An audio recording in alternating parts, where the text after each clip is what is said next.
आज एक बार फिर से हम बात करेंगे ओजोन की। दिल्ली में ओजोन एक बड़ी मुसीबत लाखों लोगों के ऊपर आन पड़ी है। कई जगहों पर बुलडोजर का एक्शन हो चुका है, कई जगहों पर होने की आहट सुनाई दे रही है क्योंकि नोटिस चस्पा कर दिया गया है। अब सवाल है कि क्या बुलडोजर के जो पहिए हैं उनमें ब्रेक लगेगा, क्योंकि विपक्ष इस मामले पर सरकार को घेर रहा है। सरकार कह रही है घर टूटेंगे नहीं, लेकिन नोटिस जारी हो रहे हैं।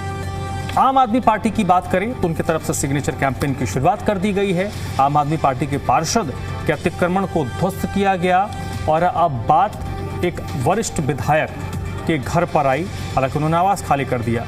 इन तमाम विषयों को जोड़कर आज इस ओजोन को लेकर हम थोड़ा और विस्तार से बात करेंगे और समझने की कोशिश करेंगे कि इस समस्या का समाधान क्या है, क्योंकि सवाल दिल्ली का है।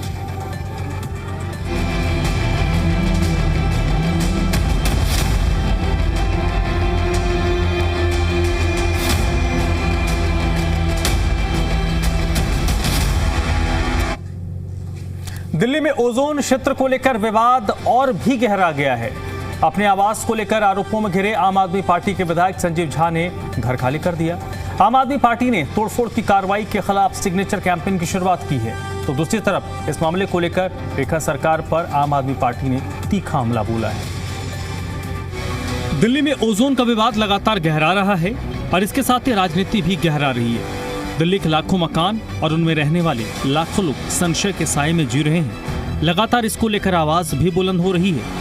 दिल्ली में यमुना से सटे 22 किलोमीटर के क्षेत्र को ओजोन एरिया घोषित किया गया और कई इलाकों पर बुलडोजर की कार्रवाई हो चुकी है। कई क्षेत्रों में कार्रवाई के लिए नोटिस दिया जा चुका है। उत्तरी दिल्ली के बुराड़ी विधानसभा क्षेत्र के झरोदा पार्ट 3 की बात करें तो यहाँ ओजोन को लेकर लोगों का गुस्सा खुलकर सामने आया।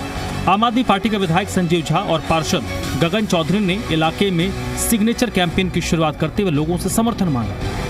यहाँ के लोगों का कहना है कि वो दशकों से इस इलाके में रह रहे हैं, लेकिन ओजोन के बोर्ड लगने के बाद उनके घर और भविष्य पर संकट के बादल मंडरा रहे हैं। लोगों को डर है कि कहीं भविष्य में बुलडोजर कार्रवाई न हो जाए। इस अभियान के दौरान बड़ी संख्या में लोगों ने सिग्नेचर करके अपनी आपत्ति दर्ज कराई और रिहायशी इलाकों को ओजोन से बाहर करने की मांग की।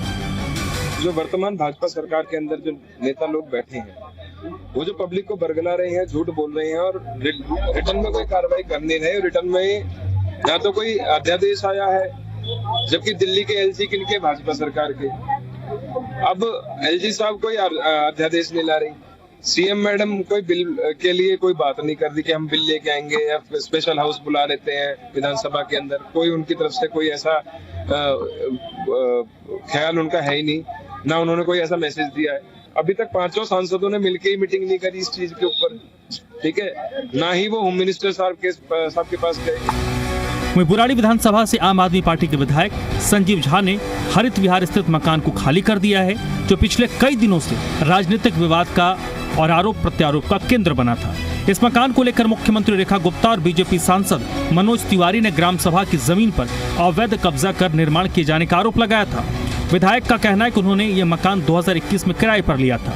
उससे पहले सभी जरूरी दस्तावेज की जांच की गई। उनका दावा है कि ओजोन में रहने वाले लोगों के अधिकारों की आवाज उठाने के कारण उन्हें राजनीतिक तौर पर निशाना बनाया जा रहा है। संजीव झा ने कहा कि इस मामले को लेकर उन्होंने कोर्ट का दरवाजा खटखटाया है, उन्हें राहत भी मिली। इसके बावजूद लगातार दबाव बनाया जा रहा है। संजीव झा ने कहा कि इस मुद्दे को लेकर आगे कानूनी लड़ाई भी लड़ेंगे।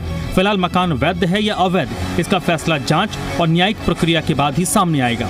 ओजोन को लेकर विधायक संजीव झा ने कहा कि केवल आश्वासन से काम नहीं चलेगा, बल्कि संसद में कानून बनाकर प्रभावित परिवारों को कानूनी संरक्षण दिया जाना चाहिए।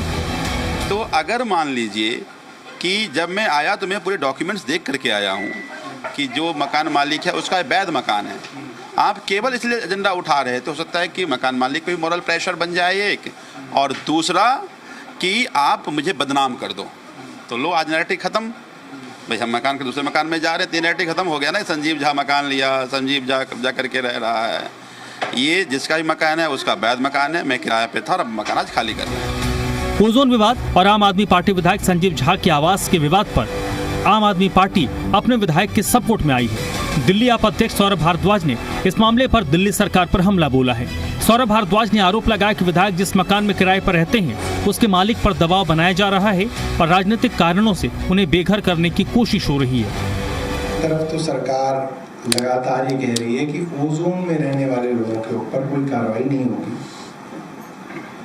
और दूसरी तरफ बेबी बीएलपी के नाचे छम छम छम छम छम वाले जो सांसद हैं मनोज तिवारी, वो एक 4 बार के विधायक के ऊपर आरोप लगा रहे हैं कि वो 4 बार के विधायक जिस घर में किराए पे रहते हैं वो ओजोन में बना हुआ है। ये कोई बात है? ये तो बहुत घटिया बात है कि अब आम आदमी पार्टी के विधायक जहां किराए पे रहते हैं उन लोगों तक पे दबाव बना के, धमका के उनकी प्रॉपर्टी को खाली कराया जा रहा है और विधायक को बेघर करने की काम किया जा रहा है। फिलहाल दिल्ली में ओजोन क्षेत्र को लेकर सरकार और आम आदमी पार्टी आमने सामने है। ये आपको जानना जरूरी है कि ओजोन है क्या और इसको लेकर विवाद क्या है। डीडीए का मास्टर प्लान है जिसमें यमुना के डूब क्षेत्र को संरक्षित क्षेत्र बताया गया है। डीडीए डूब क्षेत्र में अवैध निर्माण पर कार्रवाई कर रहा है। जगतपुर गांव, संगम विहार, बदरपुर जैसे इलाकों में ओजोन के बोर्ड लटका दिए गए हैं। लाखों लोग इस कार्रवाई की जद में आ रहे हैं। आरोप यह भी है कि कार्रवाई गलत तरीके से हो रही है। 22 किलोमीटर के क्षेत्र में बुलडोजर एक्शन का डर सता रहा है। हालांकि सरकार की तरफ से आश्वासन दिया जा रहा है कि लोगों के घर नहीं टूटेंगे, लेकिन बुलडोजर चल रहे हैं, लोगों को नोटिस दिया जा रहा है। ऐसे में लाखों लोग सशंकित तो हैं ही। ऐसे में देखना दिलचस्प होगा कि सियासी लड़ाई का अंत कैसे होगा और कैसे लोगों के आशियाने बचेंगे, या दिल्ली की यमुना बेल्ट में बुलडोजर गरजेगा। ब्यूरो रिपोर्ट, जी मीडिया। तो चलिए चर्चा की शुरुआत करें। उससे पहले हमारे जो प्रश्न हैं उन पर नजर आ लेते हैं। पहला सवाल, दिल्ली में ओजोन का समाधान क्या है? ये सबसे प्रमुख सवाल है। दूसरा सवाल जो ज़्यादा महत्वपूर्ण है, क्या सियासी लड़ाई से समाधान निकल जाएगा? तीसरा प्रश्न, बुलडोजर एक्शन से दिल्ली के लाखों घर कैसे बचेंगे?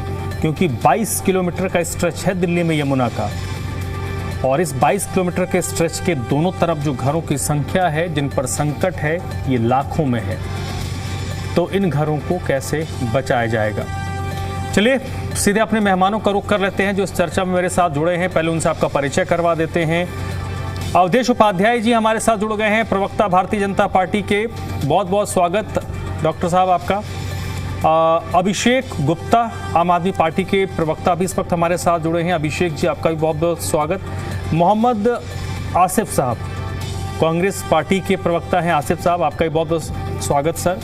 और वरिष्ठ पत्रकार विपिन शर्मा भी हमारे साथ जुड़े हैं। सर आपका भी बहुत बहुत स्वागत, वेलकम। शुरुआत अवधेश जी आपसे ही। राजनीति में एक बड़ी महीन लकीर होती है जिसमें बड़े नाप तौल के फैसले होते हैं। मेरी बात से वरिष्ठ पत्रकार विपिन शर्मा जी सहमत होंगे। सहमत तो सभी लोग होंगे, लेकिन एक्सेप्ट वही करेंगे, बाकी लोग नहीं करेंगे। पॉलिटिकल अलाइनमेंट की बात आती है कि कहाँ एक्शन लेना है, कहाँ एक्शन नहीं लेना है, और एक्शन कहाँ तक लेकर रुक जाना है। ये भी राजनीति में एक मैसेजिंग होती है, एक कला होता है। भाई साहब पार्षद तो पार्षद तक ठीक था, अब अपने विधायक साहब को भी लपेट लिया। वही छोटा मोटा विधायक नहीं, 4 टर्म का विधायक। मतलब चाहते क्या हैं आप कि दोनों तरफ से तलवारें ही निकले? आज मैं ऊपर से ही शुरू कर रहा हूं। अब वो कह रहे किराए का घर था, किराए का घर हमने छोड़ दिया।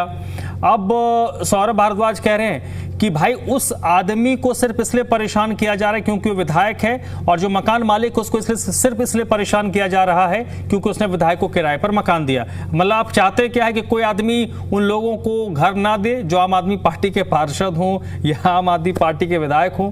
वो जाएंगे कहाँ? देखिए, आम आदमी पार्टी के नेताओं का काम केवल झूठ बोलना है सुबह से शाम तक। सच्चाई है, क्योंकि ये झूठ पर टिकी हुई पार्टी हर क्षेत्र में झूठ बोलती है। अगर उसका विरोध करते हैं लोग, अगर कुछ अच्छा सच्चाई सामने आ जाती है तो वो पलट जाते हैं। आप देखिए ना, जब इनके नेताओं ने कोई भी गलत काम किया है, ठीक है, उसका सीधा संरक्षण किसने किया है? उसको संरक्षण देने का काम किसने किया है? अरविंद केजरीवाल जी ने, इनके नेताओं ने किया। अभी आपने देखा पीछे भगवंत मान जी के सीएम है, किस तरह से गुरु का अपमान किया उन्होंने, ठीक है। उसकी वीडियो भी पूरी तरह से फॉरेंसिक रिपोर्ट में जो आई है सामने की सच पाई गई है, उसका भी समर्थन केजरीवाल जी कर रहे हैं, नहीं हमारे सीएम साहब ऐसे नहीं है। उससे पहले आपने देखा विधानसभा में किसी ने गुरुओं का अपमान किया, क्या छोड़िए, ऐसे बहुत सारे नेता हैं। आज यदि घर की बात करें धर्मराज जी, देखिए संजीव झा जी का घर जो था वो ग्राम सभा की जमीन पर बना हुआ था, सरकारी जमीन पर, वो तो उनको खाली करना था एक ना एक दिन। ये तो केवल आरोप प्रत्यारोप की राजनीति करने के लिए प्रेस कॉन्फ्रेंस करने बैठ जाते कहीं ना कहीं। दूसरी बात, एक बात मैं बता दूं, तो आजकल ओजोन की बात चल रही है, ठीक है। ओजोन के मामले में दिल्ली सरकार का स्पष्ट कहना है धर्मराज जी कि जो भी ओजोन के अंतर्गत जो 91 कॉलोनी है और जो गांव है, जो पुराने घर बने हुए हैं, उनमें से एक भी घर नहीं तोड़ा जाएगा। उसके बावजूद भी आम आदमी पार्टी के लोग इस पर राजनीति कर रहे हैं, लोगों को भ्रमित कर रहे हैं कि नहीं घर टूट जाएंगे, वहां नोटिस लगा हुआ है, यहाँ नोटिस लगा हुआ है। साफ साफ कहना है दिल्ली के माननीय मुख्यमंत्री रेखा गुप्ता जी का, ओजोन के अंतर्गत आने वाली 91 कॉलोनी हो, गांव हो, उनका पुराना मकान कोई भी नहीं तोड़ा जाएगा। हाँ, लेकिन जो यमुना के करीब बने हुए हैं, जो अभी फिलहाल में जो नया अवैध अतिक्रमण किया गया है, उस पर जरूर कार्रवाई की जा सकती है और उसमें की जानी भी चाहिए धर्मराज जी। कल को यदि मानसून आता है, यमुना जी का जल स्तर बढ़ेगा, तो दिक्कत उन्हीं लोगों को होगी कि विपक्ष तो उन्हें बचाना चाहेगा नहीं, आम आदमी पार्टी के नेता तो चाहेंगे नहीं। 11 साल में आज तक नहीं गए यमुना जी के पास, अब इन्हें यमुना जी याद आ रही है जब सत्ता से बाहर है। जब सत्ता में थे तब यमुना जी नहीं याद आई इनको। यमुना जी का जल स्तर बढ़ जाता था, ये घर में बैठ जाते छुपकर, अरे ये जल छोड़ दिया, पानी छोड़ दिया हरियाणा से, पंजाब से पानी आ गया, हम क्या करें इसमें। आज दिल्ली में ऐसी सरकार है, भाजपा सरकार, जो काम करके दिखाती है, जो समस्या है उसका समाधान करके दिखाती है। हम बहाने नहीं करते, हम काम करके दिखाने वाले काम करते हैं, ठीक है। और रही बात अवधेश जी, आता हूं सर आपके पास। अभिषेक जी बताइए, क्या ये अब कानून से ऊपर पर्सनल मैटर हो गया है? देखिए धर्मराज जी, इन्होंने सारी बातें करी जो ईडी पार्टी के प्रवक्ता यहाँ पर बैठे हैं, लेकिन वो जोन के तहत 91 कॉलोनीज में जो लाखों लोग रह रहे हैं, उनका भविष्य क्या होगा ये क्लियर नहीं किया इन्होंने। अगर यही स्थिति इनको दिल्ली में लानी थी तो चुनाव से पहले बता देते ना कि ये जो 91 कॉलोनीज है, इनमें वोट मांगने नहीं जाएंगे क्योंकि ये तो ओ जोन में आती है। लगातार भाजपा के लोग दिल्ली की जनता से झूठ बोल रहे हैं। रोज इनके मुख्यमंत्री, मंत्री, संतरी सब आके बोल रहे हैं ओ जोन के तहत जो पुराने मकान बने हुए हैं उन पे कार्रवाई नहीं होगी।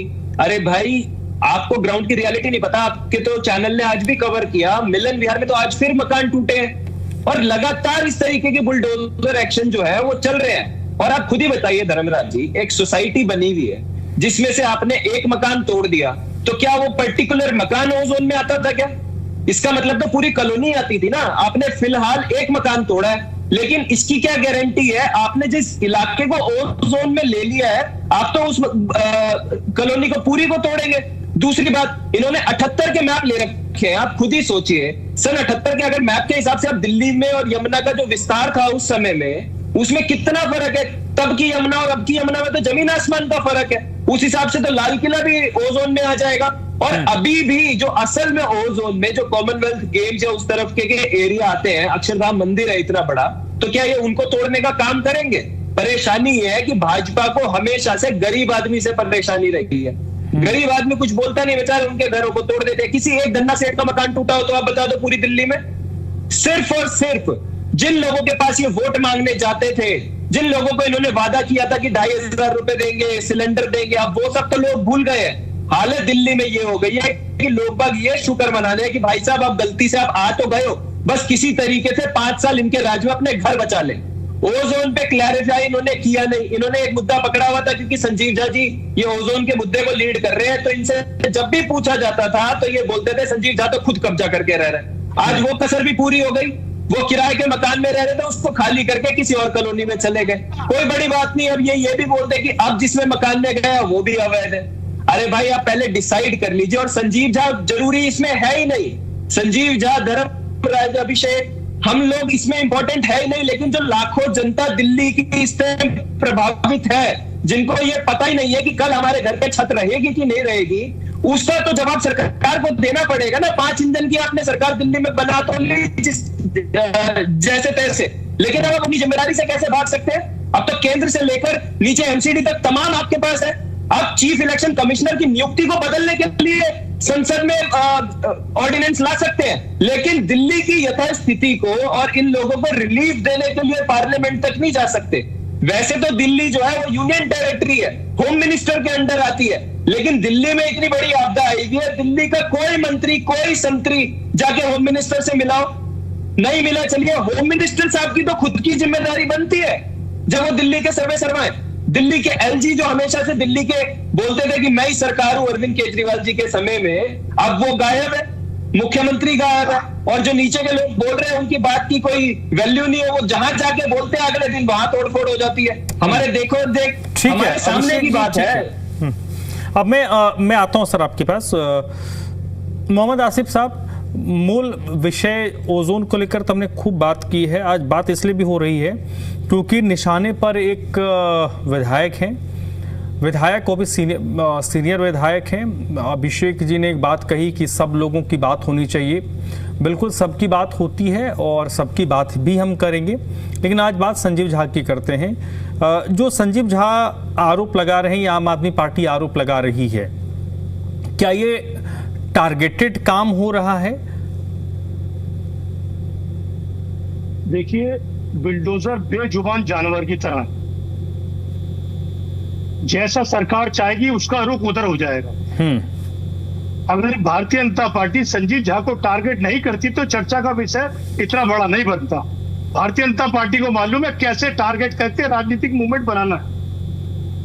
आप किसी विधायक को अगर टारगेट करेंगे तो चर्चा तो टीवी मीडिया सब जगह होनी है, और भारतीय जनता पार्टी को उसमें महारत हासिल है। आज जो इतनी बड़ी कॉलोनियां ओ जोन के अंदर भारतीय जनता पार्टी ने डाली है, क्या एक अध्यादेश लाकर सरकार इसको खत्म नहीं कर सकती?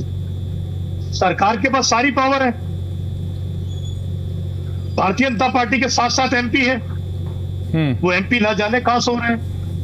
एक भी एमपी की आंख नहीं खुली भी सब एमपीओ के आंखें बंद है। मुख्यमंत्री ने कह दिया ओ जोन से बाहर कर दिया, ऐसा कुछ नहीं होगा। फिर बेजुबान जानवर का रुख उस सूंड का घूम जाता है चुनिंदा लोगों के घरों के यहाँ। जब उस कॉलोनी के अंदर एक मकान टूटेगा तो जितने मकान उस शर्त के अंदर हैं, सब लोगों के दिलों में दहशत हो जाएगी। ऐसा लगता है कि मैं तो नाजायज रह रहा हूं। 92 कॉलोनीज को सरकार ने नाजायज घोषित कर दिया है कि ये लोग कब्जा करके रह रहे हैं।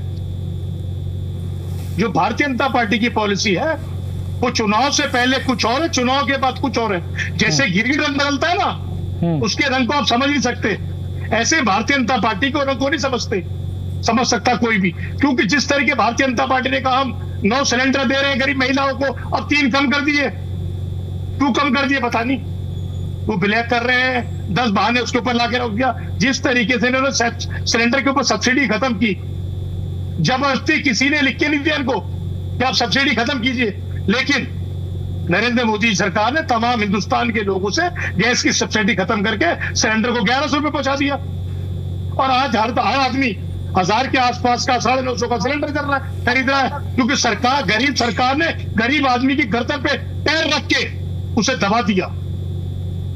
क्यों अपनी जद्दोजहद में लगा रहे, अगर तू कमाएगा खाएगा और अपनी जिंदगी से नहीं लड़ेगा तो हमसे सवाल पूछेगा, हम तुमको तुम में ही जाके रखेंगे। आज भारतीय जनता पार्टी की सरकार ने, रेखा गुप्ता जी ने वो जोन में लाके पूरी दिल्ली को डिस्टर्ब कर दिया है। जिस तरीके से अभी कहा कॉमनवेल्थ के अंदर जो फ्लैग्स बने, तो रेखा गुप्ता जी सबसे पहले वहीं चली जाए, उसके आसपास का जो एरिया है एक बार उसी पे कार्रवाई कर ले, पता चल जाएगा कि हादसा होगा। भारतीय जनता पार्टी सरकार वो जो 2 किलोमीटर का दायरा, उसके आसपास का 4 किलोमीटर दायरा, 22 किलोमीटर बहुत लंबा हो गया, उसी पे जरा कार्रवाई करे ना। एक नेता, एक भारतीय जनता पार्टी का मंत्री आपको दिखाई नहीं देगा, क्योंकि वो भी ओजोन है। लेकिन सरकार का काम है। आता हूं अवधेश आता हूं आपके पास आता हूं। भारतीय जनता पार्टी को महारत हासिल है। ठीक है सर। 16 महीने के आसपास हो गए, मैं खत्म करो सर। हाँ, खत्म कर रहा हूं। बोलिए। 16 महीने के आसपास हो गए, क्रॉस हो गए, लोग तरस गए हैं, महिलाएं हमारी कब पैसे आएंगे, कब पैसे आएंगे। ये कैसे झूठे लोग हैं, कैसे झूठे लोगों को अपने लाके सत्ता बिठा दिया। 16+ महीने हो गए, इस इतिहास में ये अब पैसे आ रहे हैं, अब चल दिए हैं, अब निकल गए हैं, वो निकल गए पैसे कहीं नहीं गए, उन घरों के अंदर सरकार ने डाका डाला है, बिल्कुल गैस। चलिए ठीक है अब मैं विपिन जी के पास जाऊंगा। ठीक है सर, हो गया। हाँ, मैं विपिन जी के पास जाऊंगा। उससे पहले 30 सेकंड अवधेश जी कुछ क्या रिस्पॉन्ड कर रहे हैं बोल लीजिए आप, फिर मैं विपिन जी से तसल्ली बख्श बात करूंगा। मैं भी तसल्ली बख्श कह रहा हूँ, धर्मराज जी आसिफ जी को समझा रहा हूँ, थोड़ा पढ़ के आए डिबेट में तो अच्छा रहेगा। ये जो कह रहे हैं कि गैस सिलेंडर पर सब्सिडी कम कर दी गई है, बिल्कुल झूठ है, अफवाह है। इसी तरह की झूठ फैलाती है कांग्रेस पार्टी, आम आदमी पार्टी। सच्चाई ये है किसी भी तरह की कोई सब्सिडी जो जरूरत हिंदुस्तान में किसी आदमी के पास 8 सिलेंडर मिलते थे 4 रह गए। बढ़ के आइए ज्ञानवर्धन क्या आरएसएस कार्यालय जा रहे पैसे, भारतीय जनता पार्टी कार्यालय पैसे जा रहे हैं, उन महिलाओं का पैसा कहाँ है बताओ ना। चलिए ठीक है sir we will not stick on cylinder. Sir ठीक है सर ठीक है, दोनों ठीक है सर अवधेश उपाध्याय जी और Asif sahab, we will not stick on cylinder. Sir सुन तो लीजिए, एक हम मकान की बात कर रहे हैं, मकान में सिलेंडर एक छोटा सा हिस्सा होता है, मकान में तो बहुत सारी चीजें समाहित होती हैं। हम एक सिलेंडर पर अभी नहीं अटकेंगे, हम पूरे मकान की बात कर रहे हैं जिसमें टीवी भी होता है, फ्रिज भी होता है, पलंग भी होता है, घर के बर्तन होते हैं, बॉक्स होते हैं, अलमीरा होते हैं, सबकी बात कर रहे हैं, तो सिलेंडर पे क्यों स्टिक करें। अब मैं विपिन जी आपके पास आता हूं। सर देखिए, मोटे तौर पर ओजोन को लेकर मैं भी थोड़ा कंफ्यूज हूं, क्योंकि मेरी अपनी जो सोच कहती है कि जिस तरीके से इसको एनजीटी या कोर्ट ने डिस्क्राइब किया है, प्रैक्टिकली भारत में कोई भी सरकार उसको एज इट इज इंप्लीमेंट नहीं कर सकती है, जो मेरा अपना सेंस कहता है, अपना पॉइंट ऑफ व्यू कहता है।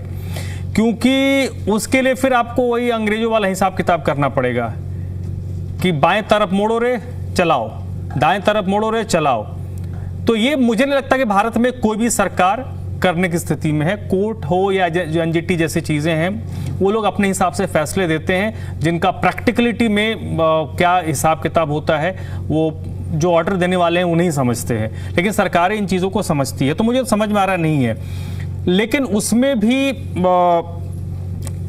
जो एक चीज़ और मुझे समझ आ रही है सर, कि कुछ ऐसी चीज़ें हैं जिसको मुझे लगता है कि ये सरकार नज़रअंदाज करने के बिल्कुल मूड में नहीं है, जो एकदम नदी के प्रवाह में है, बेल्ट में है, जहाँ पर मतलब कि पहली बारिश में ही पानी भर गया, उसको तो लोग पूरे मूड में हैं हिसाब किताब लगाने का, जो मेरी जानकारी है, जो मेरी समझ कहती है। इन सब के बीच में एक बड़ा ना वो भी कहा जाता है कि क्या इसमें टारगेटेड भी होता है कि आप जब चला रहे हो तो होता है ना कि थोड़ा सा आगे सीधा लाइन खींच रहे हो, भाई थोड़ा सा 10 डिग्री मोड़ दो, 10 डिग्री में आपका आगे आपका भी नाप दिया, फिर आगे से भाई लेफ्ट 10 डिग्री ले लो। ये चीज़ें होती हैं सरकारों में, अभी हो रहा है नहीं हो रहा मैं ये नहीं कह सकता, बट ऐसा होता है। विपिन शर्मा जी। जी धन्यवाद धर्मराज जी। देखिए, आपने बिल्कुल सही कहा कि ओजोन को लेकर एक एम्बिग्विटी है, वेगनेस सी है, क्योंकि वो सही मायने में यहाँ पर अगर स्थिति स्पष्ट नहीं है, पिक्चर क्लियर नहीं है, तो यहाँ पर जैसे क्रिकेट में कहते हैं बेनिफिट ऑफ डाउट किसको मिलेगा, तो वही वाली बात है, बेनिफिट ऑफ डाउट मिलना चाहिए और एक आम आदमी को मिलना चाहिए। क्योंकि अगर हम लोग एक तरफ बात करते थे पहले चुनावी मौसम में, भाजपा की अगर बात करें जहां झुग्गी वहां मकान, तो वादे थे, अभी आसिफ साहब बात कर रहे थे, दो बातों के साथ तो मैं इत्तेफाक रखूंगा इनके साथ।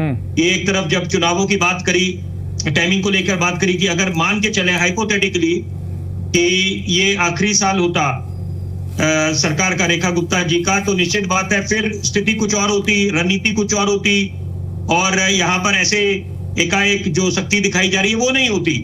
और दूसरी बात है कि जो महिला सम्मान निधि की बात कर रहे थे अभी, मैं वो उस बात में भी बिल्कुल इनके साथ इत्तेफाक रखता हूं, लेकिन साथ साथ ये आपको एक बात समझनी चाहिए कि सरकार तो कांग्रेस पार्टी भी इनकी सरकारें रही हैं, गरीबी हटाओ का नारा दिया था, और तो कितनी गरीबी हटी, फ्लाईओवर्स के नीचे कितने लोग आज भी बेघर सोते हैं। वो अलग बात है कि प्रधानमंत्री ने एक अच्छी बात बोली जिसका स्वागत होना चाहिए, यहाँ पर बड़ा दिल रखना चाहिए विपक्ष को भी, कि फ्रांस में जाकर जब बात करी कितने लोग गरीबी रेखा से बाहर आए हैं, तो निश्चित बात है, कोई ऐसा नहीं बोल रहे कि केवल सरकार की उपलब्धि है, पूरे देश ने अपनी तपस्या करी, अपनी भूमिका निभाई होगी।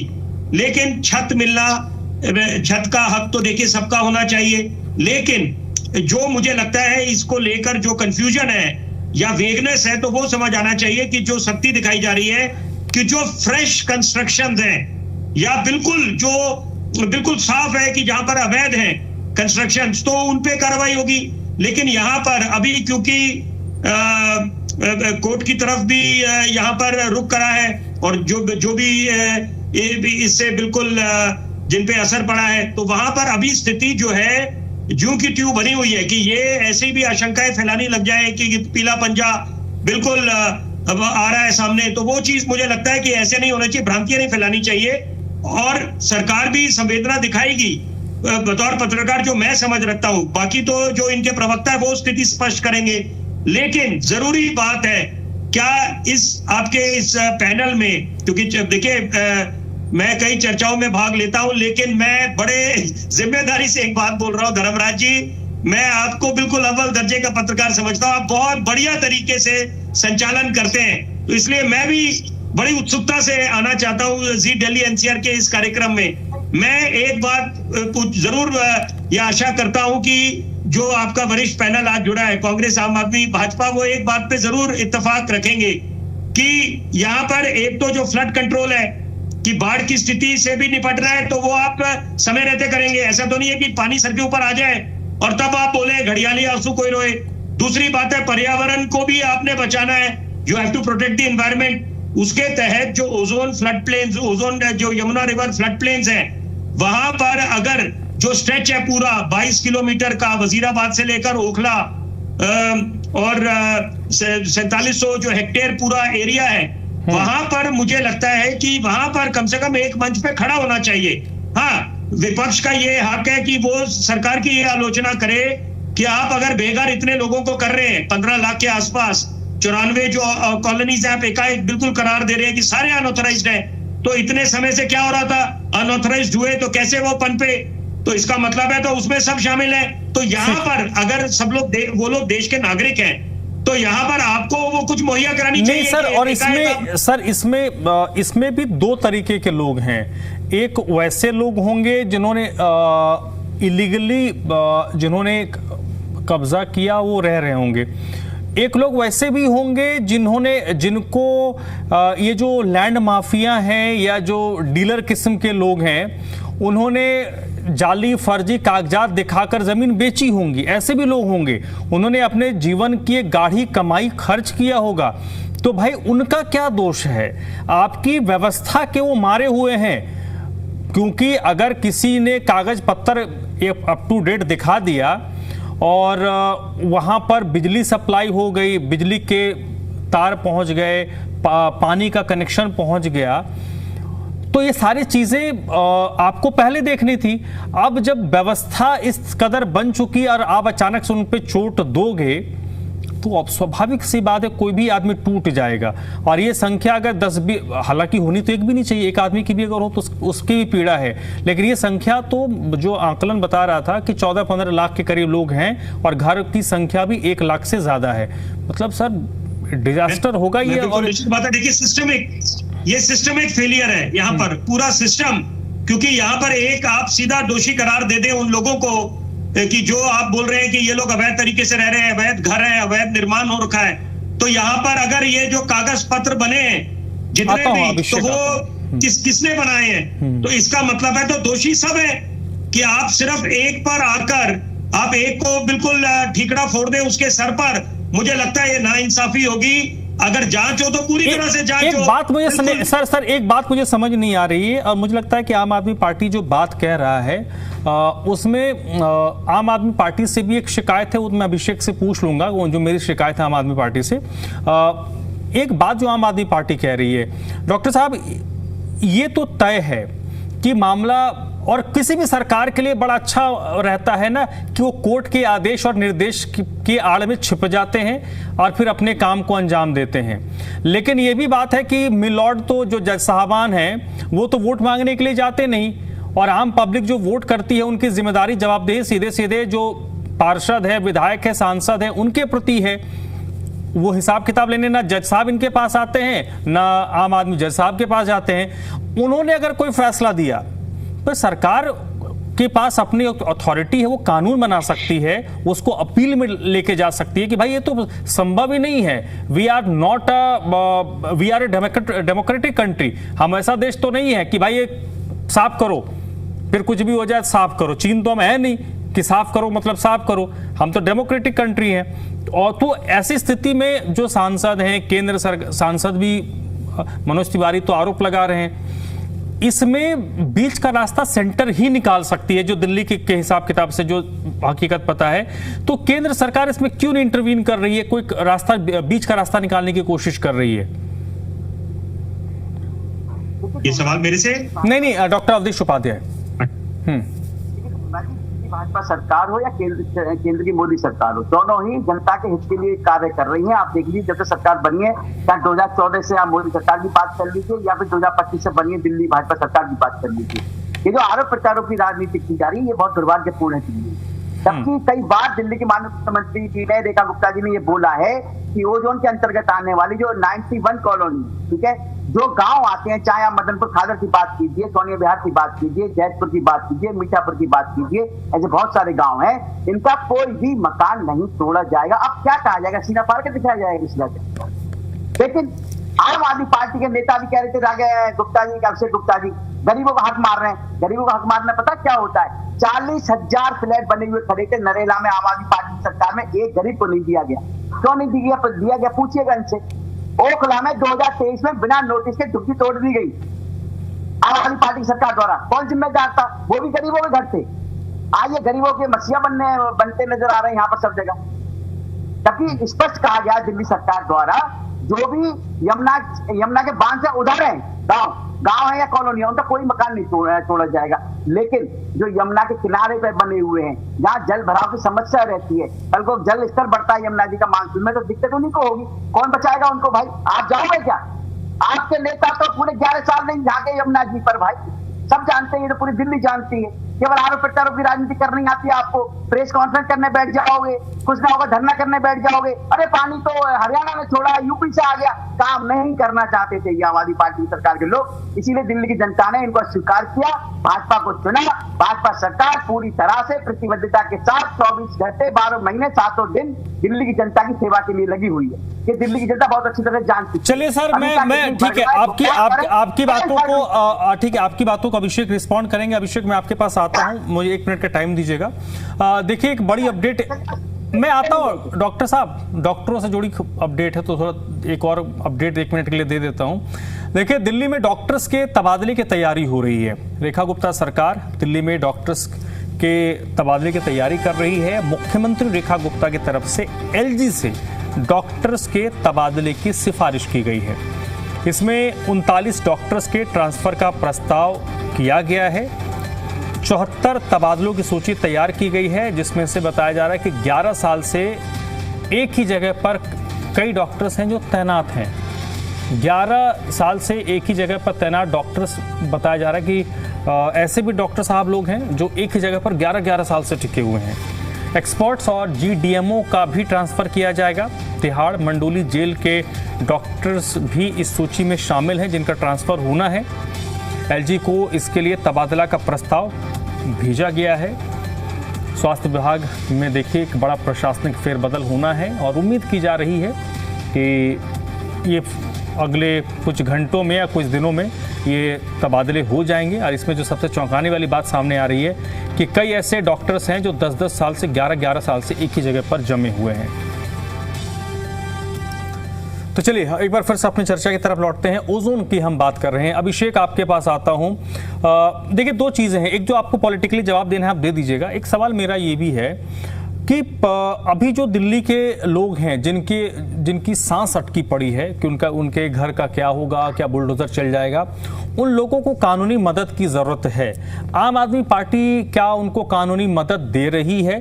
क्योंकि एक सिंगल आदमी, इंडिविजुअल आदमी तो कानूनी लड़ाई नहीं लड़ सकता। देखिए धर्मराज जी, मैं इसी बात पे आना चाह रहा। जब ये मुकदमा हाई कोर्ट में चला तो ये ऑब्वियस सी बात है कि ये वर्सेस स्टेट हुआ होगा। वर्सेस स्टेट में जब ये पिछले 12-13 साल से चल रहा था तो जब भी इसमें बात आती थी तो हमेशा से दिल्ली का एक प्रोटेक्शन एक्ट बना हुआ है, उसके तहत इन सभी कॉलोनियों को बचा लिया जाता। अवधेश जी के पास जानकारी बहुत कम है। अभी भी हाई कोर्ट ने बहुत बार इनसे पूछा कि भाई क्या आप इनको वापस उसी प्रोटेक्शन एक्ट में लेना चाहेंगे, तो इनकी सरकार की तरफ से जो वकील वहां पर पेश हुए थे उन्होंने कोई जवाब नहीं दिया। आप उस चीज को किस तरीके से लेंगे, आप सरकार की नीयत के लिए क्या कहेंगे उस समय? आप देखिए अभी हो क्या रहा है, परेशानी ये किसी को नहीं है।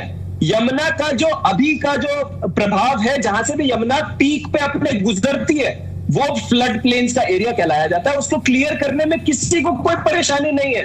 लेकिन धर्मराज जी हो क्या रहा है, 78 के नक्शे के हिसाब से आप दिल्ली में अब आप यहां पर उन कॉलोनीज को जो है आप ओजोन के तहत डाल दे रहे हैं। संगम विहार जो वजीराबाद के बाद की कॉलोनी है, वो यमुना से लगभग 3 किलोमीटर दूर है। 3 किलो, आप खुद ही सोचिए, मतलब यमुना जहां से भी गुजरेगी तो क्या आप 3 किलोमीटर के रेडियस को दोनों तरफ से आप ओजोन में लेंगे, या सिर्फ गरीबों से कुछ ज्यादा लगाव है आपको? क्योंकि आपको पता है वहां पर कोई बड़ा आदमी नहीं रहता, वहां पर सारे डेली वेज पे लोग अपने गुजर बसर करने वाले लोग रहते हैं, तो आपने उठा के उस कॉलोनी को डाल दी। अब ये त्रुटि तो कोई आम आदमी पार्टी, कांग्रेस, धर्मराज जी या जी न्यूज ये नहीं करने जाएंगे, तो सरकार की जिम्मेदारी है ना। अगर आपके पास सर्वे पूरा नहीं हुआ था तो कोर्ट में आपको बोलना चाहिए था कि जी अभी हमारे पास रिपोर्ट पूरी नहीं है। आपकी जवाबदेही बनती है। आपको लोगों ने चुना किस लिए? क्या लोगों को लोगों के हाल पे छोड़ देने के लिए चुना है? आपके पास, और दिल्ली में तो ये बात कर रहे हैं 2014 से मुकदमा चल रहा है, दिल्ली एक यूटी है। दिल्ली में किसी की भी सरकार रही, 3 हमेशा से डिपार्टमेंट जो है वो केंद्र के पास रहे हैं, law and order, public reform और लैंड। ये भी तो लैंड से जुड़ा मुद्दा है जिसको डीडीए हैंडल कर रहे हैं। क्या डीडीए दिल्ली सरकार के पास था अरविंद केजरीवाल के समय में? तब भी तो होम मिनिस्ट्री के पास था, एलजी उसके चेयरमैन होते। इन सब चीजों का जवाब कौन देगा? आप आरोप प्रत्यारोप करके टाइम बिता के यहां से चले जाएंगे, लेकिन जिन लोगों के घर पर अब तलवार लटक रही है जो आज तक नहीं लटकी थी, अब ऐसा क्या हो गया? और सारी चीजों को छोड़ दीजिए, चलिए पार्लियामेंट में ऑर्डिनेंस लाने से इनको किसने रोका? अगर ये असलियत में इन लोगों को बचाना चाहते हैं, ओजोन पे जिन लोगों ने अतिक्रमण किया उसके पक्ष में कोई भी नहीं है। उनका घर अगर कल टूटता हो तो आज तोड़ दीजिए, लेकिन हालत ये है जो असल में ओजोन में आ रहे हैं, और अगर वो कॉलोनीज में बड़े बड़े लोग रहते हैं उन पे नोटिस तक नहीं लगा है, और जो कॉलोनी 3-3 किलोमीटर दूर है उन कॉलोनीज पे इनके हथौड़े चल रहे हैं रोज। ठीक है। विपिन जी एक बात बताइए सर, विपिन शर्मा को फ्रेम पे लाइएगा प्लीज। सर ये लड़ाई कानूनी तौर पर लड़नी ही होगी, ये तो तय है, क्योंकि इसका रास्ता सरकार कैसे निकालेगी? दिल्ली स्टेट गवर्नमेंट तो इसका रास्ता निकाल नहीं पाएगी। क्या आपको लगता है कि जो कुछ होना है वो सुप्रीम कोर्ट से ही तय होगा? आपका सवाल बहुत अहमियत रखता है धर्मराज जी। देखिए, कानून के दृष्टिकोण से बात करें तो एक प्रावधान है कि सेपरेशन ऑफ पावर्स, और यहाँ पर जो जहां तक हम बात करते हैं कि जुडिशियल इंडिपेंडेंस, निश्चित बात है हमारी जुडिशरी सुप्रीम है, हमारा कॉन्स्टिट्यूशन सुप्रीम है, लेकिन कुछ सेपरेशन ऑफ पावर्स भी होते हैं। तो ये बिल्कुल ये तो उनके विवेक पे छोड़ देते हैं जो न्यायिक प्रक्रिया है कि वो क्या कैसे इस मामले का संज्ञान लेंगे, क्या फैसला सुनाया जाएगा, क्या दिशा निर्देश दिए जाएंगे। लेकिन जो जरूरी बात है कि निश्चित बात है, देखिए न्यायपालिका का तो रास्ता है ही है, सबसे बड़ा जो सहारा बनेगा जिन लोगों के भी सर पे तलवार लटक रही है या जो गुहार लगाने जा रहे हैं। लेकिन 2025 सितंबर और 2023 में जब 45 साल पुराना रिकॉर्ड टूटा, जब बाढ़ आई थी और कितने लोगों को इवैक्यूएट वहां से खाली कराया गया जो लो लाइंग एरियाज थे, तो हम लोग एक तरफ जब बात करते हैं तब तो बड़े लोग रहनुमा बने, बातें बड़ी बड़ी हुई, तो इसका मतलब है कुछ मुद्दे साझे होते हैं कि जहां पर एक मंच पे खड़ा होना चाहिए हमारे राजनेताओं को। लेकिन ये दुर्भाग्य है, और ये क्या किसी को बताने की आवश्यकता है कि दिल्ली देश की राजधानी है। मैं आसिफ जी से भी निश्चित बात है बड़े विनम्र पूर्वक एक बात बोलूंगा, वो अलग बात है कि आज आप सरकार में नहीं है, एक भी आपका विधायक नहीं है, लेकिन मैं फिर भी कांग्रेस पार्टी का उतना ही सम्मान करता हूं। जब शीला दीक्षित जी मुख्यमंत्री थी 1998 से लेकर 2013, और उसके पीछे मेरा कारण है कि वो जिम्मेदारी लेती थी, विफलता के लिए भी तैयार रहती थी। तो ऐसे नेताओं की आवश्यकता है हमें। वो अलग बात है कि कोई ना कोई कमी पेशी है कांग्रेस में कि जो जनता उनको मौका नहीं दे रही, या एक विधायक भी उनका नहीं आ रहा, लेकिन यहाँ पर हम लोग संज्ञान कब लेंगे मुद्दे का, या कुछ जो गंभीर बातें कि जब पानी सर के ऊपर से निकल जाए, तो prevention is always better than cure. यहाँ पर अगर आप उस ओजोन को लेकर यहाँ पर बार बार एक संकेत मिल रहे हैं कि यहाँ पर कोई ऐसी भारी क्षति पहुंच सकती है, कुछ बहुत बड़ी त्रासदी हो सकती है, तो हम लोग तब उसके बाद घड़ियाली आंसू रोएंगे तो विलंब हो चुका होगा, बहुत देर हो चुकी होगी।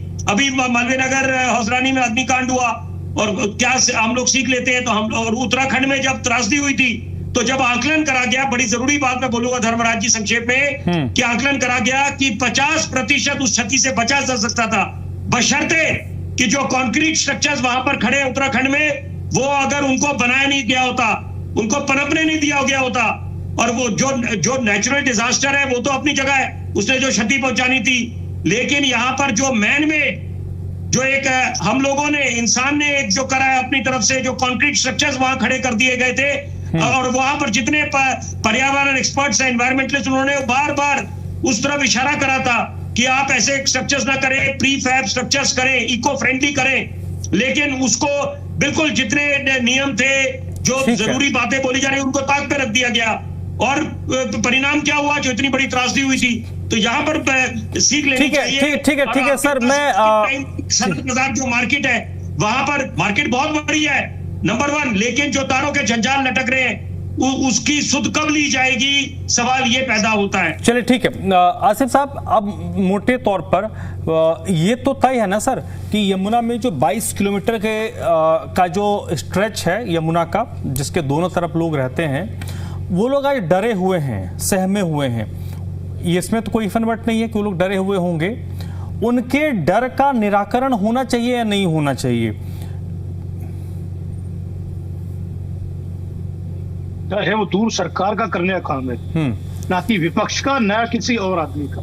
सरकार अगर गरीब आदमी के लिए उसके दुख को दूर करेगी तो वाकई सरकार लोगों की हमदर्द है। लेकिन जिस तरीके से आज 92 कॉलोनी को लेके एक हिंदुस्तान, दिल्ली की बड़ी आबादी डरी हुई है सरकार से, ना जाने कब बुलडोजर हमारी तरफ हो जाए।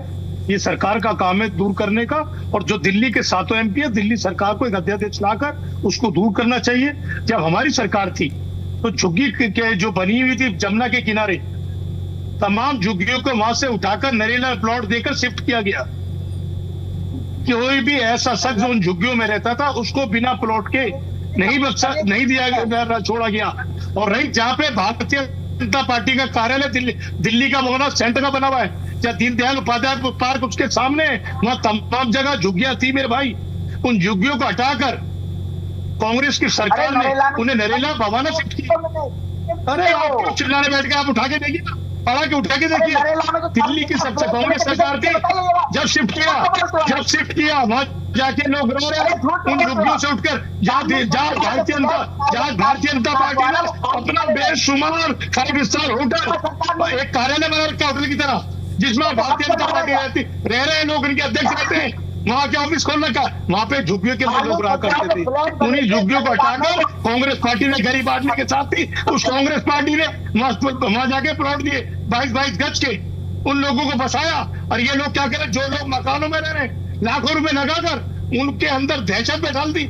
और दिल्ली के अंदर एक बड़ी बात, भारतीय जनता पार्टी सरकार से डरी हुई है, ना जाने कब बिल्डोजर हमारी तरफ आ जाए। ये वो निकम्मी सरकार है जो डरा के लोगों से वोट लेती है, धमका के वोट लेती है, अपने मुद्दों पे कभी कायम नहीं रहती। ये वो सरकार है जो नए रोज झूठ बोलती है, नए डेली झूठ, नया झूठ। इस झूठ के अंदर नीचे से लेके ऊपर तक इन लोगों को भारत हासिल है। नया फार्मा लीजिए इनसे, आप नई चीज ला के देंगे। अब उत्तर प्रदेश का चुनाव आ रहा है, वहां पे नई नई चीजें आपको सुनने को मिलेंगी। जब दिल्ली में चुनाव था, नई नई चीजें सुनने को मिली। तमाम स्टेटों ज्यादा चुनाव होता है, इन्हें रोहिल्ला बांग्लादेशी नजर आते हैं। चुनाव खत्म हो गया, सब कुछ खत्म हो गया, वो करोड़ों की तादाद कहाँ चली जाती है? या भारतीय जनता पार्टी कार्यालय में जाके दफन हो जाती है बोलने के लिए, या वही रहती है? जब इनकी सरकार बन जाती है सब भूल जाते हैं, किसी को नहीं भेजा जाता बाहर। क्यों? अब पार्लियामेंट में सवाल पूछा जाए तो हजारों की गिनती निकलती है। चलिए ठीक है सर, ठीक है अवधेश जी देखिए, अब अवधेश जी एक प्रश्न मेरा सीधे आपसे है कि 2 चीजें हैं, या तो अक्षरशः जो कोर्ट का आदेश है उसको पालन करवाया जाएगा या फिर कोई बीच का रास्ता निकाला जाएगा। तो बीच का रास्ता कब तक निकालेगा, क्लैरिटी तो आनी चाहिए कि कौन कौन सा एरिया है टूटेगा ही और कौन कौन सा एरिया है जिसको छोड़ा जाएगा। ये क्यों नहीं किया जा रहा?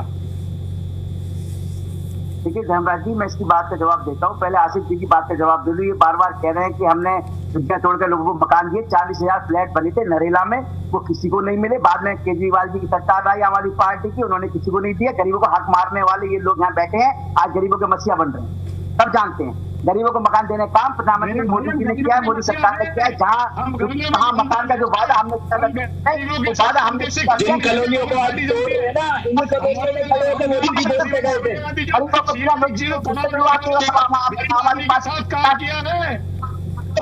इन्हीं कॉलोनियों में मोदी जी वोट मांग के गए थे जिन पे आज बुलडोजर चल रहा है।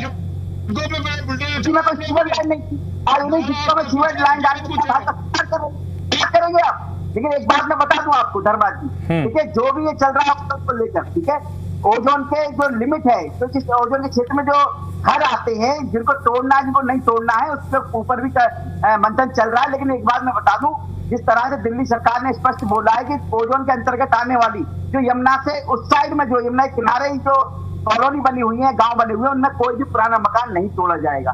लेकिन जो यमुना के करीब है, बिल्कुल जो जहां डर है कि यमुना का जल स्तर बढ़ेगा तो वहां जल बढ़ सकता है, वहां कार्रवाई हो सकती है, वहां होनी भी चाहिए। धर्मराज जी आप भी एग्री करेंगे इस बात को।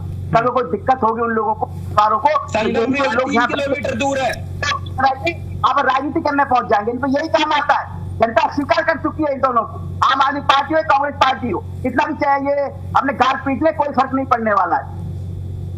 ठीक है, अभिषेक क्या कह रहे थे आप, बोलिए अभिषेक। देखिए धर्मराज जी, मैं तो यही बोल रहा हूँ कि भाजपा के प्रवक्ताओं को कुछ लाइनें मिलती हैं, वो पूरी डिबेट में वही बोल के चले जाते हैं। आपके चैनल ने तो खुद कवर किया है लगातार मिलन विहार और संगम विहार का जो इलाका है जहां पर लगातार तोड़फोड़ चल रही है, तो आपके चैनल के रिपोर्टर ही बता देंगे कि यमुना उससे कितनी दूर है। यमुना के तट पे बनी किसी भी कॉलोनी या आवास का कोई समर्थन नहीं कर रहा है। नेचर को बचाना हम सभी की जिम्मेदारी है, लेकिन उसकी आड़ में जो आप जिन कॉलोनियों में मोदी जी खड़े होकर बोल के गए कि आपका एक ईंट नहीं हिलने दूंगा, आज उन पे बुलडोजर चल रहे हैं, तो जवाब तो इन लोगों को देना पड़ेगा ना। 3-3 किलोमीटर दूर जो कॉलोनियां बसी हुई है वो ओजोन में कैसे आ गई? वहां तो पिछले 2-3 साल में जितनी बारी दिल्ली में बाढ़ की स्थिति हुई, वहां एक बूंद पानी यमुना का एक बूंद पानी जो यमुना का है, उसके बावजूद सबसे पहले बुलडोजर जो है उन्हीं कॉलोनियों में चल रहा है जहां पर गरीब आदमी रहता है, जहां पर यूपी बिहार का आदमी रहता है, जहां पर धन्ना सेठ नहीं रहते। एक भी किसी धन्ना सेठ में इन्होंने चलाया तो बता दे। अब देश जी बता दे कि कॉमनवेल्थ विलेज पे क्या बुलडोजर चलाने वाले चला सकते हैं? बिल्कुल नहीं चलेगा, क्योंकि इन्हें पता है गरीबों को टारगेट करना बहुत आसान है। और अगर ऐसी स्थिति थी तो चुनाव से पहले बोल देता ना कि इन कॉलोनियों के रहने वाले लोगों के वोट हमें नहीं चाहिए, ये तो अवैध रह रहे। उस टाइम तो सबके वोट चाहिए थे, उस टाइम तो झुग्गी वाले तक को इन्होंने बोला जहाँ झुग्गी वाले मकान, और लगातार 1.5 साल से पहले तो झुग्गी वालों के पीछे लगे थे, अब तो अच्छे खासे मकान जिन लोगों के बने हुए उनको तोड़ा जा रहा है।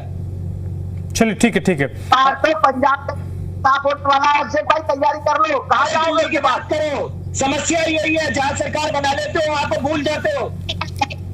पंजाब दिल्ली से तो सुपड़ा साफ हो गया, पंजाब से भी होने वाला है, कहाँ जाओगे? दिल्ली में पता चलेगा, इसीलिए दिल्ली की जनता से बदला ले रहे हो कि 27 साल से हमें जिताया नहीं था। अभी करा लो, अभी करा लो। जो देखिए, जो ईडी पार्टी का जो हाल है ना, अगले 54 साल ये नहीं आएंगे। ये जितने मर्जी घर तोड़ना चाहते हैं तोड़ ले, सत्ता उनकी, इनको कौन रोक पाएगा?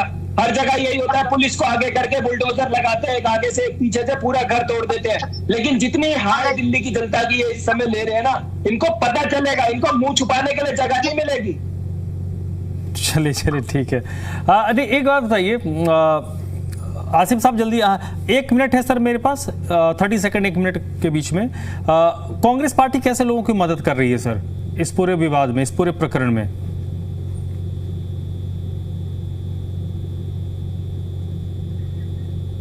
अनम्यूट कर लीजिए सर आप, आसिफ साहब। आ रही है आवाज? हाँ अब आइए, बोलिए। आवाज मैं ये कह रहा हूँ, हम सरकार से अपील कर सकते हैं, सरकार झूठे वादे ना करे, झूठ ना बोले, अध्यादेश लेके आए और गरीब आदमी को इससे बाहर करे। हम आंदोलन कर रहे हैं इस बात को लेकर, लड़ झड़कर सरकार से करा के रहेंगे। हम गरीब आदमी के साथ खड़े हैं, हम नहीं बख्शेंगे भारतीय जनता पार्टी को, न वादे करके भागने नहीं देंगे बिल्कुल भी। क्या चुनाव में वादा को छोड़ कीजिए और चलिए विपिन जी जल्दी से आप भी एक कमेंट सर इस पे, क्या विपक्ष बयानबाजी से इतर लोगों को कानूनी मदद करते हुए दिख रहा है? क्योंकि आप और हम तो सुप्रीम कोर्ट नहीं जा सकते, हमारे पास इतना पैसा नहीं, हम वकील खड़े नहीं कर पाएंगे, लेकिन विपक्षी पार्टियां तो बड़े वकीलों, हर पार्टी में बड़े बड़े लीगल सेल हैं, उनके वकील हैं, अफोर्ड कर सकते हैं, कोर्ट सुनने को भी तुरंत तैयार हो जाएगा। क्या वो मदद की जा रही है? देखिए, मैं एक बात जरूर बोलूंगा कि विपक्ष का काम होता है कि वो मजबूती से सरकार की भी कमी पेशी आगे उजागर करे, उनको घेरे और यहाँ पर जनता के साथ खड़ी रहे। भले ही चुनावों में उनको जनता ने स्वीकार ना करा हो, लेकिन अगर वो 5 वर्ष जो उनको मिले होते हैं बतौर विपक्ष के, वो अगर जनता के बीच जाए तो बड़ा अच्छा संदेश जाता है विपक्ष के पास। जनता जनार्दन होती है, लेकिन अभी देखिए बातें ज्यादा हो रही हैं और ऑप्टिक्स की बात है, बातें ज्यादा हो रही है कि अगर पुख्ता कुछ काम करेंगे तो निश्चित बात है कि सरकार तक भी एक अच्छा संदेश जाएगा। और वो साथ साथ जरूरी बात है कि जिन लोगों की बात कर रहे हैं कि जिन पे बुलडोजर का खतरा मंडरा रहा है, तो उनकी तरफ भी जाएगा कि एक अच्छे तरीके से रिप्रेजेंटेशन हो जाए न्यायपालिका में जाके, कोर्ट्स में, कि कैसे उनकी बात पहुंचाई जाए बढ़िया तरीके से, लीगल तरीके से, ताकि जो हमारे माननीय जजेस हैं वो उनको भी वो बात का संज्ञान ले पाए, सारे पहलू उनके सामने अच्छे तरीके से प्रेजेंट हो पाए। चलिए सर। लेकिन जरूरी बात है कि देखिए दिल्ली राजधानी है और सपना सबका साझा था। जो आज विपक्ष में है, पहले सरकार में थे, वो भी बात बोलते थे सिंगापुर पेरिस बनाना है, तो यहाँ पर कुछ सिस्टम चाहिए। लेकिन साथ साथ एकाएक आप अगर सबको बेघर कर देंगे तो वो भी बात नहीं है। मतलब सर बात वही है ना कि गाड़ी रास्ता निकलना चाहिए, 100 बातों की एक बात। गाड़ी अगर स्पीड में है तो टर्निंग में धीरे धीरे मोड़ना चाहिए। अगर आप 180 डिग्री में अगर मोड़ेंगे तो आप नीचे होंगे, गाड़ी ऊपर होगी, मोटे तौर पर जो मुझे समझ में आ रहा है। बहुत बहुत शुक्रिया सर, समय इतनी इजाज़त दे रहा है विपिन शर्मा जी, थैंक यू। अवधेश जी आपका भी बहुत बहुत शुक्रिया, अभिषेक जी आपका भी बहुत बहुत शुक्रिया, मोहम्मद आसिफ साहब आपका भी बहुत